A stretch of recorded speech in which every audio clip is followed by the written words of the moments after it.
This is my first ever pro-issued bike. I was issued this bike back in 1991 when I was a bona fide rookie for the Coors Light team. Back in the pit area, Scott Moninger of Coors Light has called it a day. His job is done, and a job well done. My father was into kind of a weekend warrior, so I followed him around to races, and that's kind of how I got the cycling bug initially. I started all this, believe it or not, in Wichita, Kansas. Not a hotbed for cycling at all. And so I started traveling around when I was still in high school and racing as a junior, traveling around the Midwest, and that was kind of my escape from Wichita, Kansas, which is dead flat. I was a climber, and I found that out just by doing races in southern Oklahoma or Arkansas, things like that. Anytime the road would tip up, I would just ride away from guys.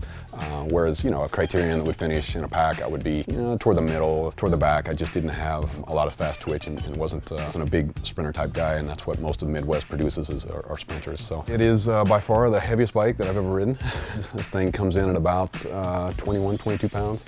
These are some pretty light wheels right here, but it is not a light bike. But it is custom made, a little bit longer top tube than the average stock bike. Seat angle, head angle, top tube were all kind of a departure from the stock version of it, so it probably wouldn't work for too many other people, but it really fit me well, and it was a really comfortable bike.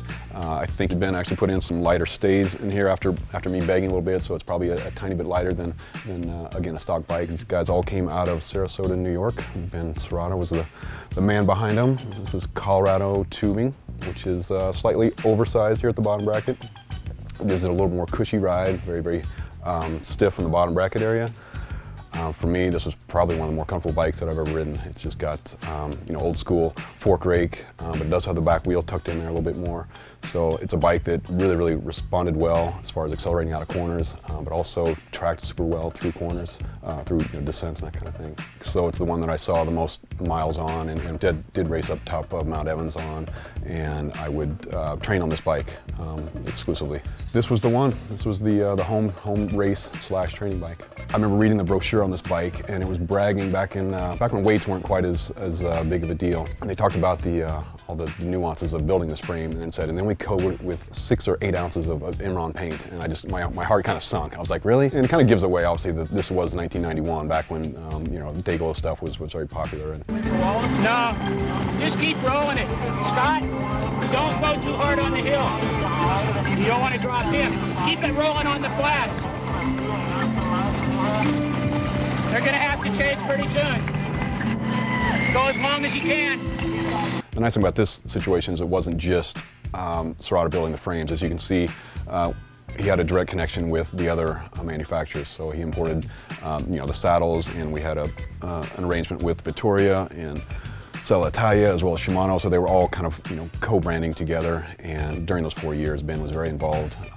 He loved getting feedback from us, and you know, in the course of the 4 years, we spent 2 years on steel, then went to titanium. He really felt like that was the next wave. So in 93, 94, we were riding titanium bikes handmade by him, and those were some of the very nicest bikes, which I wish I still had. You know, it's interesting looking around, seeing all these mountain bikes here. I think the difference is, you know, mountain bikers were pretty well paid back then, so they got to keep their bikes, and I would oftentimes sell my bikes off just to, you know, beer money, pay rent, whatever it might be. The bike prior to this was a Huffy made by Mike Melton, and I was on the Crest team, which was actually kind of a feeder team for the Coors Light team. So every year, 1 or 2 guys would step up from the Crest amateur team and move on to the Coors Light team. So I was fortunate enough to do that at the end of 1990, and I was just the guy that showed up every day and rode my bike, and you know, my bike was always clean, and I was ready to go, and I was out there doing my job. It was maybe more of a blank poker face than anything else, but somehow Iceman came out of that. So. You know, I wasn't going to turn it down. When I got on the Coors Light team, I mean, that was certainly kind of a rival for me. I was teammates with guys that I had been reading about for many, many years. You know, as a junior growing up in Kansas, I was reading about Davis Finney and Alexei Graywall and Roy Nickman and the things that those guys were doing, you know, in the Olympics, medaling and going to the Tour de France and winning stages and this and that. So when I became, you know, the 13th member of the team and was surrounded by all those guys, you know, again, Tour de France winners and stage winners, Olympic medalists, it was pretty daunting, but at the same time, it's where I wanted to be, and it was the #1 team in the country. And I learned a lot by being surrounded by those guys. And I was kind of the quintessential rookie. I only spoke when spoken to and that kind of thing. Well, the Coors Light sponsorship actually started with the Coors Classic, and that ended at the end of '88. And I think Coors was sold on cycling as kind of a target demographic they were after. It's sort of that 18 to 34 age range. And because it was Coors Coors Light. It was supposed to be more of a light beer that you could drink that wouldn't weigh you down and kind of fit in with a sporting image. So, you know, here you have a bunch of, you know, younger single guys that are traveling the country racing bikes. It just seemed like a good mix. I personally probably had only consumed about 3 gallons of beer in my entire life by the time I joined this team, and so I just wasn't much of a beer person, and I really didn't like Coors Light. And anytime we would do an event in Colorado, a race in Colorado, we were certainly well represented, and we had, you know, 90% of the team was based here. It really couldn't ask for a better situation to have an in-state sponsor. And anytime we would travel, say to Philadelphia or New Jersey or LA, we'd meet up with a local distributor and they would promote us, and we would go make an appearance at their restaurant or bar or whatever. And honestly, I mean, what is special about this bike to me is that it was my very first professional bike. You know, there's only one of those, and yeah, I'm very glad to have it back in the garage. We want to keep Scott out there until he falls off his bike.